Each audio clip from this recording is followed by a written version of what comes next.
Once upon a time, much like our one, when times were hard and there was not much food to go around, people were struggling to heat their houses, Jeannie got a new flat. Jeannie was given somewhere to live of her very own for the first time in, well, ever, really. And she had a mattress and she had some cushions and, well, it'd be fine. It'd be fine once she managed to get some pots and pans and some food. But she didn't have any money on the electric meter. And it was a while before she was going to be able to top the card up. So, well, 2 days. 2 days with no electric. 2 days before she could buy any food. 2 days until she could start thinking about anything. She didn't quite know what to do. There was nobody to ask. And as the sun began to go down, she was feeling more and more hungry and she didn't really know what to do. And then she had an idea. There were other people living in this block. There were folk living here that she was going to be living next to. She was going to have to get to know them. Maybe this was a good way to get to know them. And so, plucking up all her courage, she went out and she knocked on the door to the right. After a couple of minutes, an old woman answered and she just kicked the door just a little touch and she looked Jeannie up and down and went, "Aye, can I help you?" I'm Jeannie. I've just moved in next door. Well, I just wanted to say hi and well, my electric's not working at the moment and I've not actually got any food in the house. So I was maybe just wondering if you'd be able to like spare a biscuit or something for me tonight. "No," said the woman. "I don't have any food in the house. I'm sorry. It's nice to meet you, lass, and good luck to you, but no, I don't have anything I can share. Sorry." And she shut the door. Right, thought Jeannie. Well, I'll try somewhere else. And so she went to the door on the other side of the landing and she knocked. And this time it was opened by two small boys who were laughing and giggling and looked really shy as they peeked round the door. "Hello," said Jeannie. I'm Jeannie. I've just moved in next door. I don't know if there's anybody in with you at the moment, but I was wondering if there was like I'm wondering if you had any food you could maybe share with me, because I don't have any at the moment and I'd return it in a couple of days. I just need something to see me through. And at that moment, she heard a voice shouting from the living room and the boys slammed the door. And that was that. But there was another 3 floors to try, so she thought she would do that. So she went up to the next floor. She knocked on the door. And the answer was the same at every single door she went to. No food. No, nobody could help her out.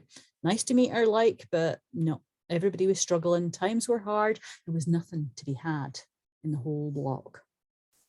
By the time she got to the last door, right at the top of the block of flats, well, she already knew she was on a hiding to nothing.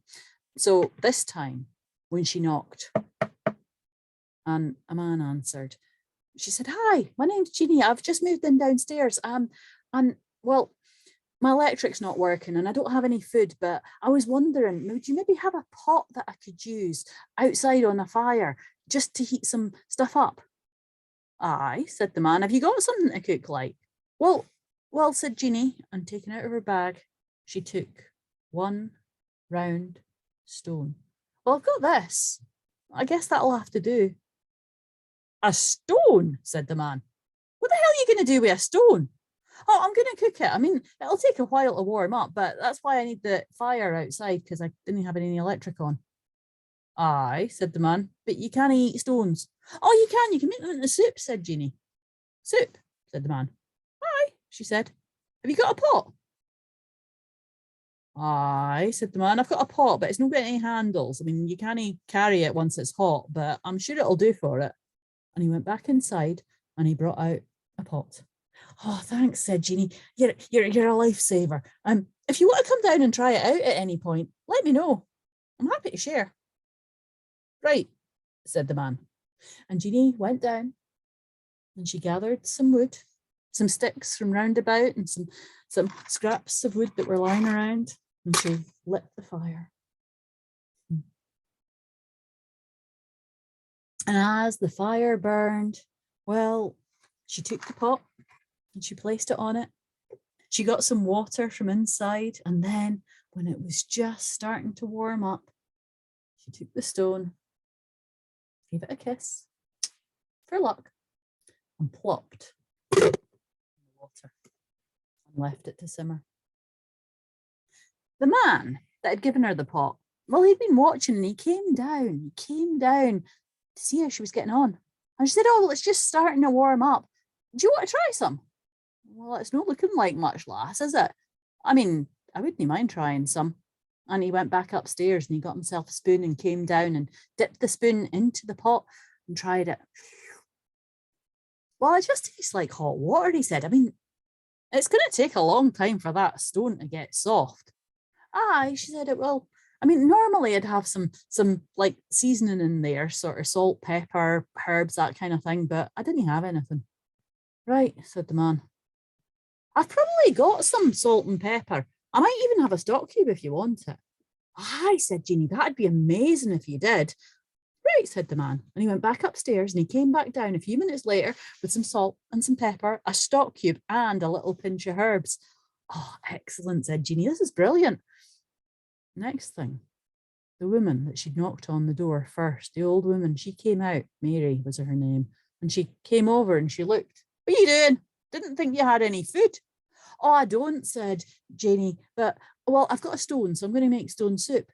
Stone soup? How are you going to make stone? You can't make soup out of a stone. Oh, you can, said Jeanie. It just takes a long time. Right, said Mary. Well, can I try some? Aye, sure, said Jeanie. Get yourself a spoon. So Mary went back inside and she got herself a spoon and she dipped it in and she tried it.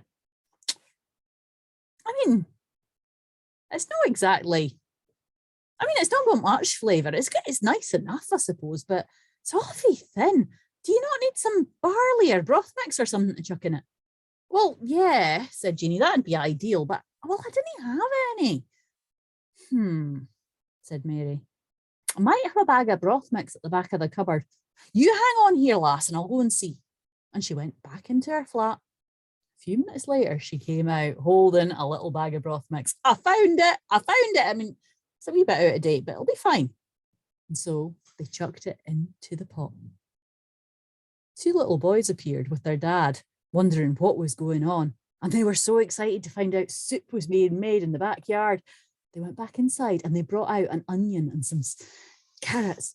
Oh, brilliant. Yeah, we'll chop them up and shove them in. So they did. And the next thing, people from every other flat started to appear, offering a wee bit of cabbage or a chunk of chicken or a bit of potato. And they threw it all in. Somebody even had half a loaf of bread left. And when the soup was ready, they all went and got a bowl and they ladled it out. And every single person in the block managed to have a bowl of soup and a slice of bread. And it was delicious. And it was happy. And they sat and they told stories and introduced themselves properly to each other because they hadn't done that in years. They told stories and somebody brought a fiddle out and they were having a party before you knew it. And before the end of the night, Jeanie had been invited into every single person's flat and they'd renewed their own acquaintances of each other. And you know, in the morning when they got up, the pot was still there cooling. And you'll never guess what. When they peeked inside, there was still one round stone.